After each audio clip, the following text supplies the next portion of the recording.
What is the rule of thirds in photography? The rule of thirds is one of the simplest ways to take your photos from average to eye-catching, and it works no matter what kind of camera you're using.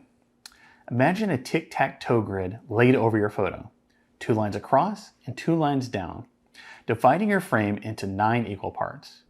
Those lines, especially where they intersect, guide you in placing your subject in a more natural, visually interesting way. So, instead of always centering the subject, try positioning along one of those lines or at one or more of those 4 intersecting points. Those are called power points.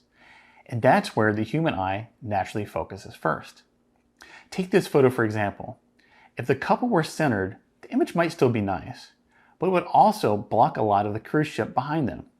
By placing them along the right third of the frame, we highlight both the guest and the ship. It tells a completely different story. And this isn't just a portrait, it's a travel memory, a souvenir worth remembering. That's where the rule of thirds works so well in souvenir photography. You want guests to look great, but you also want to show where they were. Whether it's a port, a landmark, or an iconic attraction.